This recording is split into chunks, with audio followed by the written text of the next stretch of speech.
Don't forget to like, follow, subscribe, and turn on notifications so that you will receive alerts when there are new episodes. Go get it. That's what I tell them. I've been grinding for so long, I wake up and chase my goals. I go out and I go get it. Hot or cold, that's all I know. I don't succeed, then I don't breathe. Success, what does it mean? If I conquer all my goals, then I'm living out my dream. Dig deep, go out and get it. Success Chronicles. Compete until it's finished. Success Chronicles. Go take care of your business. Success Chronicles. It's deeper than just winning. Success Chronicles. Hey, what's up, everybody? This is Chip Baker coming to you with the Hangout and Highlight session on the Success Chronicles. Excited to have my guy, good friend, Mr. Britt Gusmus, great man, doing some great things. And I'm truly grateful that I'm connected with him. And today we're going to highlight him on something that he has going on. But first, Britt, thanks so much for taking the time to hang out on this Hangout and Highlight session. Chip, thank you, first and foremost.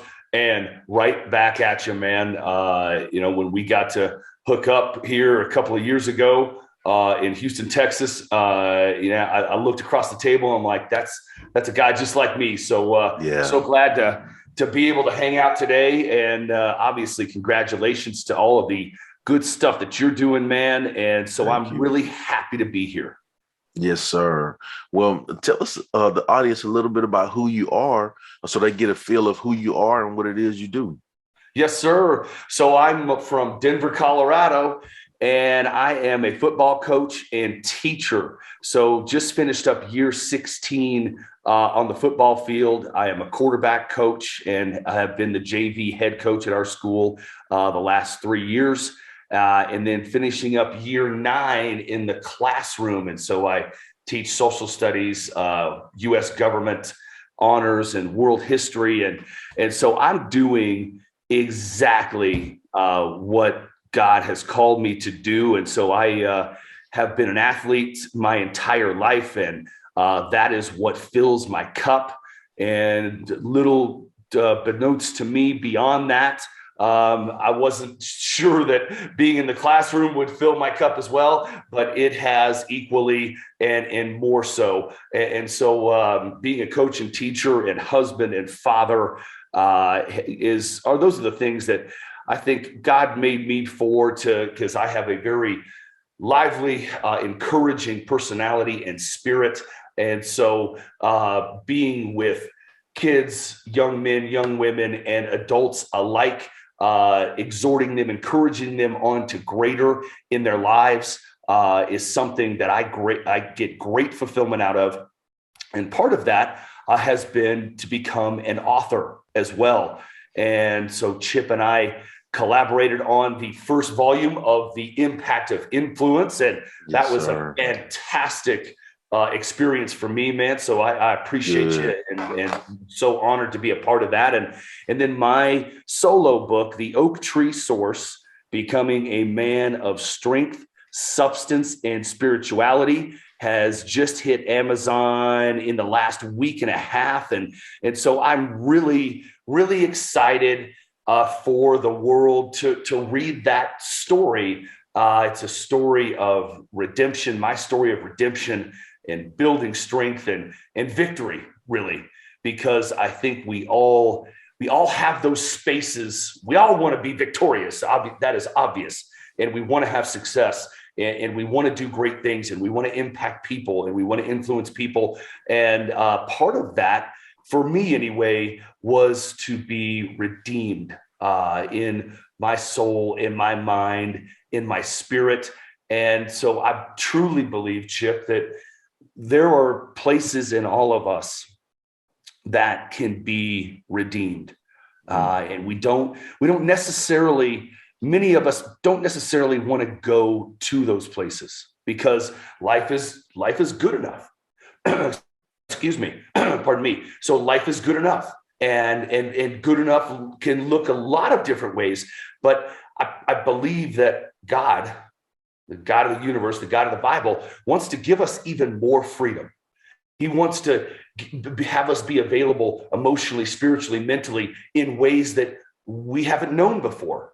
And so that's where the redemption piece of it comes in. And I talk a lot about in the book about building substance. The essential substance is that essential stuff in our lives, whether it's our relationships, whether it's fulfillment. I talk about something called purposeful satisfaction as well. So living life on purpose. And part of that is it's not always easy. And I think we both know that from our careers and our athletic exploits, especially as athletes. It rarely does it come completely easy to anybody. Even the greatest of athletes, they still have to work at it. And so having purposeful satisfaction with your life hit me in a few different instances where I viewed my life as a failure or had great successes, the mountaintops and the valleys. And and so that created a purposeful satisfaction that I wanted to experience more of. And the more that I wanted to experience that, the more that I experienced that, the more that I learned that you wanted. I had. Exactly. And the more work I needed to do, And so it's the Oak Tree Source is my story woven in with what I believe to be principles. Obviously, a lot of people know the story of Jesus Christ in some way, shape, or form, even if they're not believers, but his ability to serve and obviously sacrifice his life was the ultimate act of leadership. And so I talk about being a source for others. So that source could be your experience, your expertise, that calming presence, that your experience being handed off to others so that they can grow to greater heights. And a source is really the starting point. So just as Jesus was the starting point for the church, but obviously his source was of divine nature. And so when all of us have that divine nature in us, excuse me. And when we tap into that with our mind, body, and spirit, we become a source for others. And we can help them build strength and substance. So substance is the essential stuff of life. And I think we all want more of that, whether it comes through our successes, whether it comes through connections, whether it comes through impacting lives as you and I do. There are great leadership principles in that. There is great satisfaction, purposeful satisfaction in becoming that starting point for others. And so the book is my story into really becoming an Oak Tree Source. And another quick little story about it. I was in New Orleans, Louisiana in 2018. One of my really good buddies lives down there, and I went to go see him after school got out, and I had been writing a little bit. And so Chip, as an author, man, it takes discipline. It takes the ability to continue to sit every single day and write your thoughts, edit your thoughts, revise your thoughts. And you have so many thoughts coming in. And so I was in the process of writing in 2018, and I came to New Orleans. My friend John Brooks, he's like, Britt, I want to show you something. So we had driven through, went on a jog and went through one of the parks there, and we went over towards the zoo down by the Mississippi River. And it's called the Tree of Life. And it's an oak tree that was planted in 1740. And Chip, the majesty, the sheer size and volume of this tree, from the roots to the branches, was amazing. And right in that moment, I walked around it, I looked at it, and I'm like, yes, this is how men can have a presence like this. Their presence can permeate and reach so many people and be strong and sturdy like an oak tree, like this oak tree. And in the book, at the end of the book, there's a picture of me sitting under the tree, and this massive trunk and branches sitting behind me. And that's what I saw. That was the vision that God gave me, was if we become a source of strength and substance for others in a relationship with Jesus. Let's not leave that out. Our presence can become like that oak tree. So reaching people, I mean, I'm talking generations, blessings for generations. So it's really been an amazing process to get the book to completion and to see the messaging that came out of it. And I talk a lot about those things that allow men to become more free, and what it looks like to be a man, because we men naturally have that rugged idea of who they should be, and we can be strong and sturdy without dominating people, without running over people, crashing into people. And so I talk a lot about that because my story has evolved that way. What is, at one point in my life, what was my role? I married I married Wonder Woman, basically. And I decided to go back to school, do the things that God called me to do. And that was, I was a little bit of war with that. A little bit of pride was being pulled out of me in the sense of, well, maybe I should be doing this, but no, you chose this. And I chose the life-giving, eternal legacy road. And it's been so fulfilling, but there was that battle inside that I believe men battle as well, whether they're comparing themselves to others, whether they're not sure of their role and what they want to do. And so I talk a lot about that, and hopefully have some practical tips to help men go deep and find that purpose and become that starting point. So, man, that is awesome. It's awesome to hear, about you and your background, which I knew those things, but it's great to share those with the audience. Then it's awesome to hear, about the concept of the oak tree source and what's in it. How has that process been for you? I know when writing a book, you have to be deeply reflective. You have to relive some of those painful and emotional moments. But then I also believe that in doing that, it allows you to recover. It allows you to heal. It allows you to understand that your test is your testimony, right? And so how has that process been for you personally in doing all of those things? And that, man, that's a great question. And yes, it was cathartic for me. There's no doubt about it. And so when I looked at, because I just started writing and things came up, and whether it was from my childhood and whether it was my teenage years, my young adulthood, and who I am today, the stories, when your mind is activated, when your spirit activates your mind in that process, that's where the real growth and the real healing came for me. Because like you said, I revisited those places and it elicited a lot of emotion for me, and which was fantastic. And so part of that, yes, is part of the book was my story of, and when I talk about redemption, it's exactly that. And so looking back at it only helped me to see who I am today.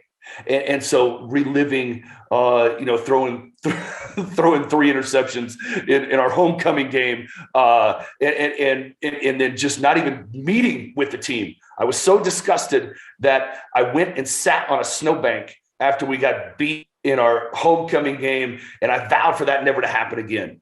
And we went on and won a state championship. So this idea of redemption is such a big piece of this book, this story, and looking at the things that I had to grow through and to grow where I was planted, because I could be a person who wants immediate gratification. And so the themes that came out of the book were, well, if you're going to grow strong roots and if you're going to become strong and sturdy like an oak tree, it's going to take time. And so I had to so writing the book took time. And so the themes really dovetail into my life. Not wanting to be a high school head coach and having some of those disappointments where things looked one way but turned out another. And so all of those things they just serve as growth. My life as a man in recovery who's been clean and sober going on 17 years. I think fondly, I think very positively about the family that grew up around me on the softball field. And those people, I think I acknowledge it in the book, those friends of mine for life helped a broken boy become a man. And so there's so much of that in there. I think a couple of times I start the chapter with, I cry when I think of this or that.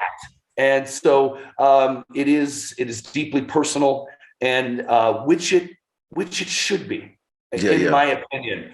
And so there is honesty. I truly believe if we got to a level of honesty in our relationships, things would change. Our relationships would change. We'd be more available. We would have more freedom. We would have more command. I talk about this idea of command presence. And a good friend of mine who was on the Los Angeles Police Department force in the late 1980s, early 90s in Watts and Compton, California, talked about the idea of command presence. And that didn't always look like commanding in a bullying, brutish sort of way, in a profession that certainly needed it in certain situations dealing with people. But his command presence dealt with treating people as human beings, even people that were possibly committing crimes or doing things that were against the law. He treated them as individuals. And so I'd say being honest helps create connection and deepens relationships, and not only relationships, but helps us be available in a way that creates our presence, that creates a command presence that people want to be a part of, that people see that in us. They're like, man, that guy, there's something about him. He has a confidence about him, but he has an inviting presence. He's not standoffish. He's not keeping me at arm's length, but there's a command about him that is warm, inviting, and confident. And so we, as men, we walk this line of being, we want people to come to us and value us and come to us as experts in those type of things. But are we open? Are we inviting? Are we available for them? Are we confident enough and have those strong and sturdy roots enough in ourselves that we can say, yes, I want to help. Yes, I want to see you succeed.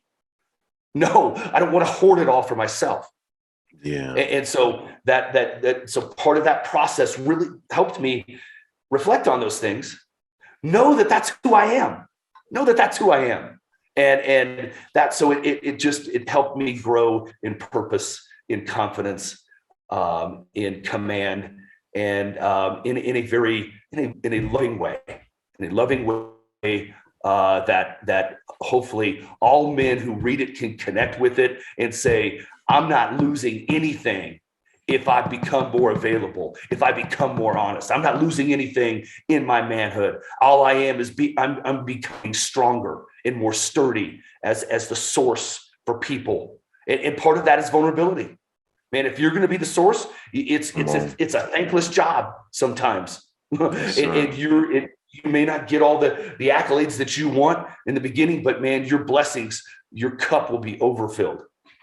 I love it. I love it, Britt. Well, before we get off, if you don't mind sharing with the audience where they can go follow you, check you out, and get that book. Yes. So, first and foremost, Chip, thanks for having me on, man. It's just great to be in your presence because, man, you are an oak tree source, sir. There is no doubt about it. And so the book can be purchased on Amazon.com, searching under the Oak Tree Source. It'll pop right up. You can follow me at Britt Gusmus on Twitter. Britt Gusmus 711 on Instagram, and then Britt Gusmus BrittGusmus on Facebook, and my website, brittgusmus.com. You can order the book there as well and look at opportunities and things that I'm doing. And also on Fridays and Sundays, I put out a Fired Up Friday motivational minute. And then a Sunday encouragement, encouraging all of us in our walk with Jesus, for those who believe and don't believe. Sunday encouragement is always a good one as well. And man, that's where you can find me. All right, man. Well, Britt, again, I just want to say, first off, congratulations on all of the congrats on all of the amazing things that you have going on. Truly an inspiration. You talked about how, you have a passionate and motivating and inspiring personality. You didn't lie on that. Yeah, that's right. I hope not, man. It just comes out, man, especially when we're talking about things, the good stuff, the substance, the good stuff. Yes, sir. And you do. It's in there. It's in the heart. And you are definitely an Oak Tree source. And again, truly grateful to be connected with you. Grateful and happy for you with the things that you have going on. And I wish you continued success, my man.